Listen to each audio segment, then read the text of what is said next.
Friends, good morning. எல்லாம் எப்படி இருக்கீங்க? நல்லா இருப்பீங்கன்னு நினைக்கிறேன். நானும் ரொம்ப நல்லா இருக்கேன்.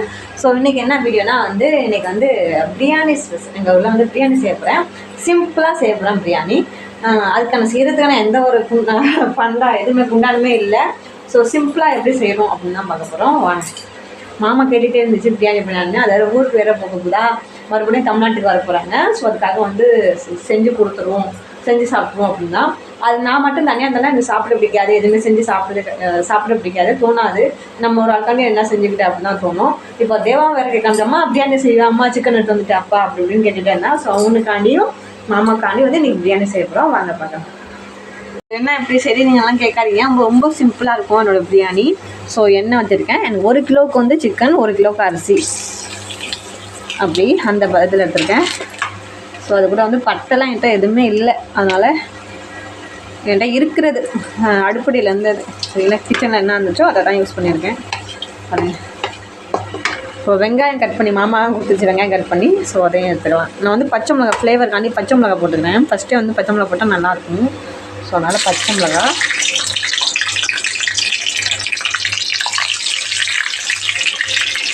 அது கூட வெங்காயம்,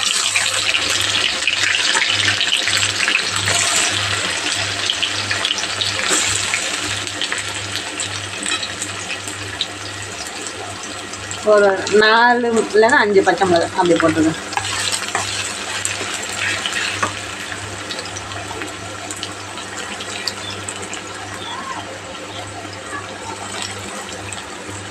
வெங்காயம்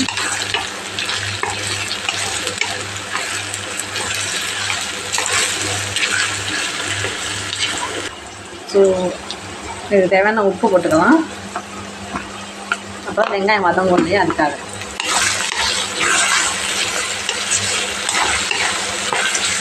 ஸோ அரிசியை நல்லா ஊற வச்சு, பாசுமதி தான்.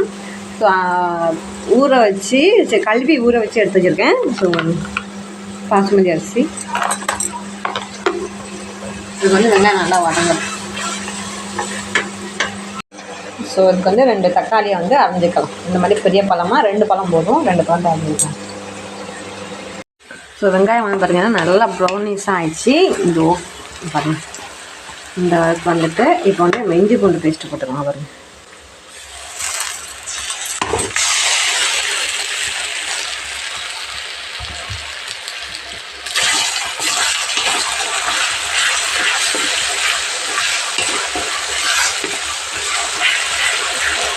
இஞ்சி பூண்டு பேஸ்ட் போட்டு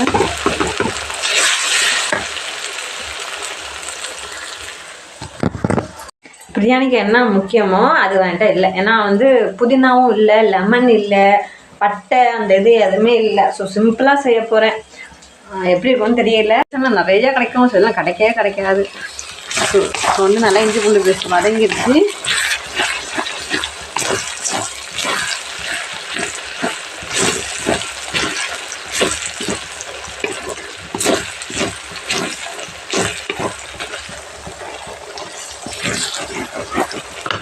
இப்போ கொத்தமல்லி போட்டுக்கலாம்.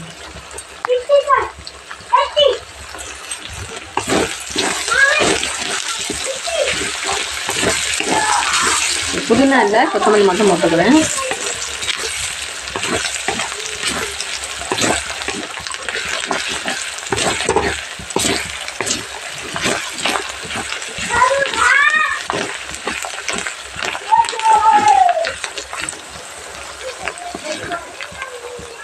நல்லா வதங்கிடுச்சு. இப்போ தக்காளி போட்டுக்கலாம்.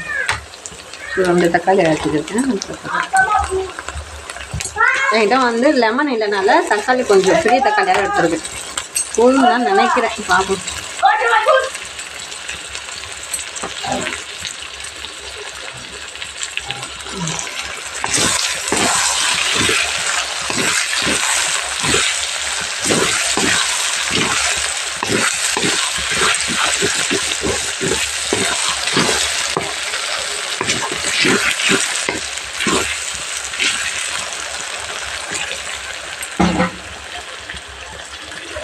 ஸோ இது வதங்கட்டும். ஸோ இது சிக்கன் போட்டுக்கலாம். இதை நல்லா கழுவிட்டு வச்சுருக்கேன். 1 கிலோ சிக்கன் எடுத்து வந்துருக்காங்க. நான் வந்து கட் பண்ணவே இல்லை, பெரிய பெரிய பீஸாக தான் போட்டிருக்கேன் பாருங்கள். ஸோ கழுவிட்டு வச்சுருக்கேன், இதை போட்டுக்கலாம்.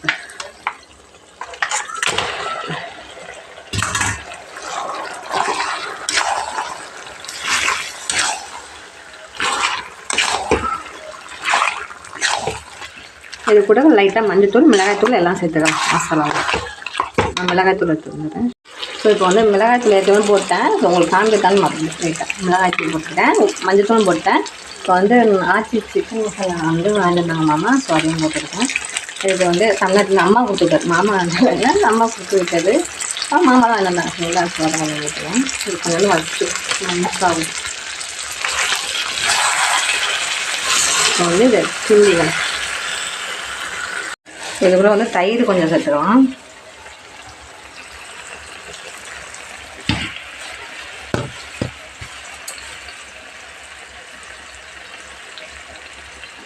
ஸோ தயிர்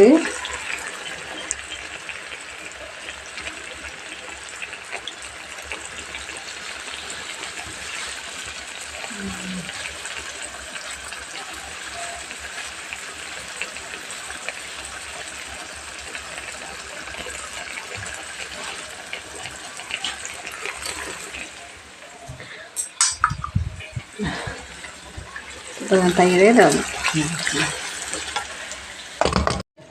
ஓபே அல்ல வாங்க. ஸோ இப்போ வந்து தண்ணி சேர்த்துவோம். சிக்கன் வேகிறதுக்காக தண்ணி சேர்த்துருவோம். இன்னும் தண்ணி ஊற்றணும், இன்னும் தண்ணி ஊற்றணும்.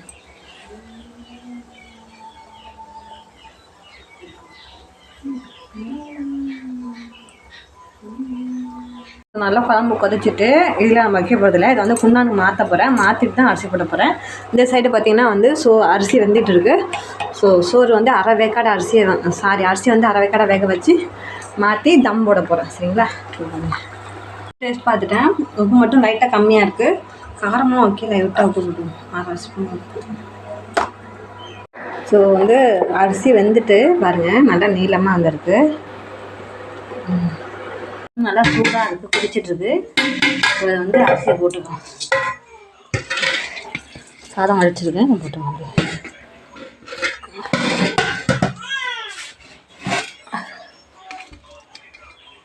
இப்போ வந்து கீழே பார்த்தோம் கரெக்டாக முழுகிற மாதிரி தான் இருக்குது. தண்ணி தேவையில்லைன்னு நினைக்கிறேன்.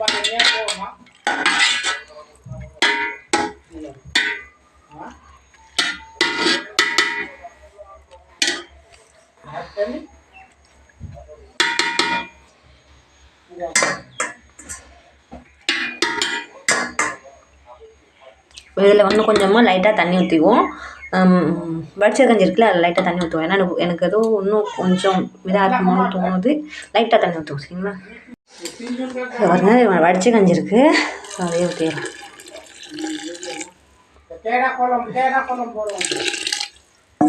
ஸோ இது கரெக்டாக மூழ்கி இருக்குது, இது போதும். இதை கூட வந்து கொத்தமல்லி போட்டுருவோம். அதை கூட கொஞ்சமாக நெய் ஊற்றிக்குவோம். சாரி, நெய்யை கொஞ்சமாக ஊற்றிக்குவோம். முடிஞ்சிச்சு. பிரியாணி பிரியாணி வைக்க குண்டா எல்லாரும் பிரியாணி செய்ய ஆரம்பிச்சிட்டேன். ஸோ பிரியாணிக்கு வந்து கீழே ஒரு குண்டா வச்சு மேலே வந்து தம் போட்டுங்க. ஸோ எப்படி இதில் வந்து காற்று வரும்னு நினைக்கிறேன். இப்படி இருந்தாலும் வரும். ஸோ பார்ப்போம் சரிங்களா. லோ ஃபார்மில் வச்சுருக்கேன், எப்படி இருக்குன்னு பார்ப்போம் சரிங்களா. பரீட்சை எழுதக்குள்ள கூட எனக்கு 12th எக்ஸாம் எழுத கூட இவ்வளோ பதட்டம் இல்லை. ஒரு பிரியாணி செய்ய அவ்வளோ பதட்டமாக இருக்குது. எல்லாம் களி ஊற்றுவேன் sir.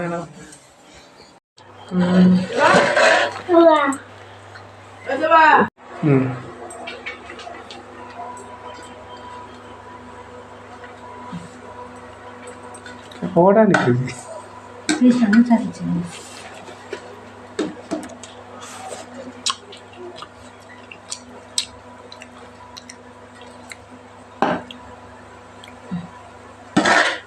nung lain. Itu malah bate om sir.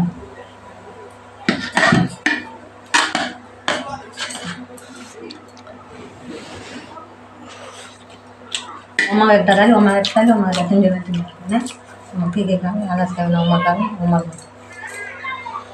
এখানে একটা পরচুয়াল না এখানে স্পুন চিনি দিবা লাগে অল্প করে দে দে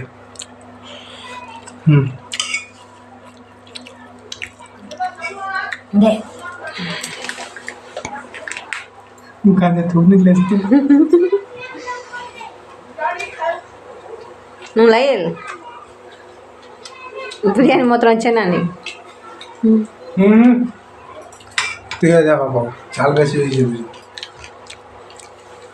দইগনে মজানি পছে দইগন ইয়ান জগান হয়ে যায় গরম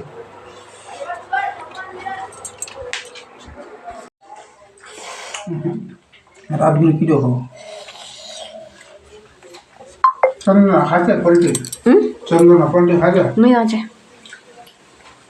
तो साधु आहे देवा मजा आछे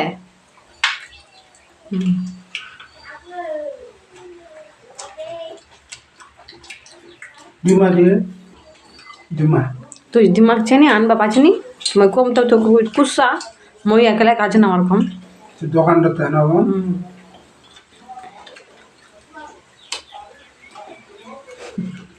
তো কবো না মজা হচ্ছে না নি বিরিয়ানি মতন আছে না নি मजा मजा सूपर ना क्या तुझे தேவா நல்லா இருக்கா கோ நல்லா இருக்கு சொல்லு நல்லா இருக்கானோ ஊனே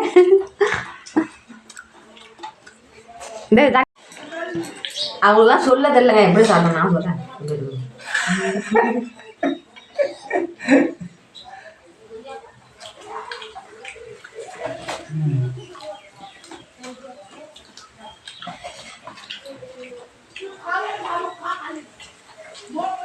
நல்லா இருக்கும் பிரியாணி மாதிரியே இருக்கு பிரியாணி மாதிரி இருக்குல்ல कितने दाम कोबर मजा एकशो टाका देऊ ना 10 टाका किती टाका नाही मला दाम ना 120 मला मजा कोचो कुंड दुआला 100 टाका देऊ ना और को मजा लागते कोण 100 টাকা নরমাল जेडो किती मनांगी ना புதினா மசாலாலாம் எதுவும் போல புதினா எல்லாம் எதுவும் போல இது வந்து ஒரு 100 ரூபா பிரியாணி மாதிரி இருக்கும்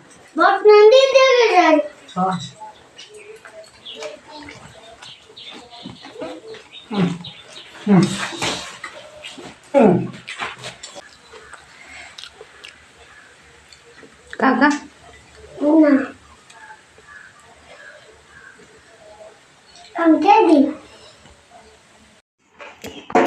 பார்த்துருப்பீங்க பிரியாணி வீடியோ என்கிட்ட வந்து அந்த எந்த ஒரு இதே இல்லை அந்த டவராலாம் எதுவுமே இல்லை ஸோ பிரியாணி செய்ய குக்கரில் செய்கிறேன்னா குக்கரில் பத்தாது நான் வச்சுட்டு சின்ன குக்கர் தானே அதுலேயும் வந்து அந்த இது காணாமல் போயிடுச்சு ஸோ அதனால் வந்து அதுலேயும் செய்ய முடியாது அது 1 கிலோ அரிசி சுத்தமாக செய்ய முடியாது ஸோ அதனால் மாமாட்ட சொன்னால் மழை இது இல்லையாப்பா அப்படின்னா மாமா ஒன்று தனியாக சோறு வடிச்சுக்க தனியாக சிக்கன் செஞ்சுக்க 2 இதை எடுத்து போட்டு கிளறி எல்லாரும் சாப்பிட்றலாம் அதுதான் பிரியாணி அப்படின்னு சொன்னிச்சு நான் சரி அப்படியே செய்வோம்னு நினச்சி தான் नहीं काम तू का एवढं तालियान उठारा ना उठारा तू का उठारा அதனால் வந்து மாமா சொன்னிச்சு இப்போ போட்டு 2 சாதத்தை அப்படியே போட்டு ஃப்ரைட் ரைஸ் மாதிரி சாதம் தனியாக குழம்பு தனியாக செஞ்சு பிசைஞ்சு சாப்பிட்டுக்கலாம் அதான் பிரியாணி அப்படின்னு சொன்னிச்சு சரி நான் தான் மனசு கேட்காம என்னடா இது போய் பிரியாணி அப்படின்ட்டு அப்படி தான் செய்யலாம் தான் ஃபஸ்ட்டு ஐடியா அப்படி யோசிச்சு ஓகே குண்டான்லே செஞ்சுருவோம் சொத்து குண்டான்லே செஞ்சுருவோம் பீகாரில் நிறைய கடையில் நான் பார்த்துருக்கேன் அந்த பெரிய பெரிய குண்டான் தான் வச்சுருப்பாங்க அண்டா இருக்கும் நம்ம ஊரில் வந்து டவராக இருக்கும்ல இங்கே வந்து குண்டான் தான் பெரிய பெரிய நெல்லை வீட்டை குண்டான் மாதிரி வச்சுட்டு அதில் தான் பிரியாணி செய்கிறாங்க ஸோ அதனால் வந்து நான் நினச்சேன் ஓகே இதிலே செஞ்சுருவோம் என்ன இருந்தாலும் பரவாயில்லன்னு தான் செஞ்சேன் அதில் என்ன நான் மிஸ்டேக் பண்ணியிருக்கேன்னு தான் இப்போ சொல்ல போகிறேன் என்ன பண்ணேன்னா வந்து ஃபஸ்ட்டு வந்து 2 மணி நேரம் அரிசி ஊற வச்சுட்டேன் 2.5 மணி நேரம் ஏன்னு கேட்குறீங்களா காலையிலே மாமா வந்து 9 மணிக்கெலாம் வாங்கி கொடுத்துட்டு அவங்க முக்கியமான வேலையை வந்து என் மாமியை அழைச்சிட்டு வெளில போயிட்டாங்க மாமியை அழைச்சிட்டு வெளில போயிட்டாங்க. அதுக்கப்புறம் நான் வந்து சரி என்ன சீக்கிரமாக செய்யணுமே, பாப்பாவை தூங்கத்துக்குள்ளே செய்யணுமே அப்படின்ட்டு அரிசியை வந்து ஊற வச்சுட்டேன். டக்குன்னு ஊற வச்சுட்டு ஊறத்துக்குள்ளே நம்ம வந்து வேலையை முடிச்சிடுவோம் அப்படின்னு ஃபஸ்ட்டு அரிசியை ஊற வச்சுட்டு, அதுக்கப்புறம் பார்த்தீங்கன்னா காயெல்லாம் வெட்ட போகிற நேரத்தில் வெங்காயம்லாம் நறுக்க போகிற நேரத்தில் வீட்டுக்கு ஆள் வந்துட்டாங்க, விருந்தாடி வந்துட்டாங்க. ஸோ அவங்களுக்கு டீ வச்சு கொடுத்துட்டு அவங்கள்ட்ட பேசிவிட்டு, அதுக்கப்புறம் மாமாவை தேடி மறுபடியும் அவங்க வந்தாங்க. அவங்கள்ட்ட பேசிட்டு இப்படியே போய் அதுக்கப்புறம் மாமா வந்தாங்க, மாமியார் வந்தாங்க. ஸோ அப்படியே வந்து ஒரு 2-2.5 மணி நேரம் கரண்டே போயிடுச்சு. 2-2.5 மணி நேரம் அப்படியே போயிடுச்சு, வேஸ்ட்டாக போயிடுச்சு. அதனால் வந்து அரிசி ஊறி இதாகிடுச்சு. அதனால தான் வந்து சாப்பாடு வந்து சாப்பிடக்குள்ளே வந்து கொஞ்சம் எப்படி சொல்கிறது, நம்ம அரிசி ரொம்ப நேரம் ஊற வச்சு சாதம் வடித்தா எப்படி இருக்கும் அந்த மாதிரி இருந்துச்சு. மற்றபடி பிரியாணி டேஸ்ட்டெல்லாம் கரெக்டாக தான் இருந்துச்சு. ஏன்னா வந்து அந்த இது ஊறினது மட்டும்தான் மிஸ்டேக், மற்றபடி எதுவுமே இல்லை, நல்லாவே இருந்துச்சு. எங்கள் ஊரில் என்னன்னா என்னோடய இதில் என் வீட்டுக்காரங்க எதுக்கு என்னை சமைக்க வந்து பயப்படுவாங்கன்னா, நான் சமைச்சா பயப்படுவாங்கன்னா, நம்ம ஊரில் வந்து ரசம் தாளித்தோம்னா நம்மளுக்கு ஸ்மெல் வரும் பார்த்தீங்களா. ஸோ ரசம் செஞ்சால் ஸ்மெல் வரும், பணியாரம் சுட்டால் ஸ்மெல் வரும். தமிழ்நாட்டில் எந்த வகையான சமையல் செஞ்சாலுமே, தமிழ்நாடு ஸ்டைலில் எது செஞ்சாலுமே மற்றவங்களுக்கு ஸ்மெல் வரும். ஏன்னா பீகாரில் எது செஞ்சாலுமே அவ்வளோவா ஸ்மெல் வராது, எந்த ஒரு ஸ்மெல்லுமே கிடையாது. தமிழ்நாட்டை பொறுத்த வரையும் சாம்பார் செஞ்சால் வாசனை வரும், ரசம் வச்சா வாசனை வரும், பணியாரம் சுட்டா, தோசை சுட்டா, அது இட்லிக்குன்னே தனி ஒரு இது, சட்னி தாளித்தா ஒரு வாசனை வரும். ஸோ அப்படி வந்து நிறையா இருக்குது. ஆனால் எங்கள் ஊரில் இதில் வந்து எதுக்குமே வாசனை கிடையாது. என் வீட்டு வந்து இந்த ரோட்டுக்கு பக்கத்தில் இருக்கிறனால இங்கே வந்து எல்லாருமே முட்டை கும்பலாக உட்காந்து பேசுவாங்க. அப்புறம் வயலுக்கெல்லாம் இங்கே தான் போவாங்க. ஸோ இந்த மாதிரி சமைக்கக்குள்ள ஏதாச்சும் வாசனை வந்தாலும் நேராக வீட்டுக்கே வந்துடுவாங்க. பிடித்தா என்ன சமைக்கிற அப்படிம்பாங்க, இல்லைனா தமிழ்நாட்டு மருமக என்ன சமைக்கிற ஒரே வாசனையாக இருக்குது அப்படின்னு கேட்பாங்க, டைரெக்டாகவே கேட்பாங்க. அதனால் மாமா பயப்படணும், எது செய்யுமோ செய்யாத, செஞ்சால் வந்து உனக்கே பத்தாது, உனக்கு கிடைக்காது ஃபஸ்ட்டு அப்படின்னு சொல்லி திட்டுவோம். அதனால் வந்து பகலில் எதுவுமே செய்யக்கூடாது, என்ன அப்படி செஞ்சால் நைட்டில் செஞ்சு சாப்பிட்டுக்க அப்படின்னு சொல்லும். ஸோ அதனால் வந்து அப்படியுமே நாங்கள் செஞ்சு எல்லாத்தையுமே கொடுப்போம் தான்.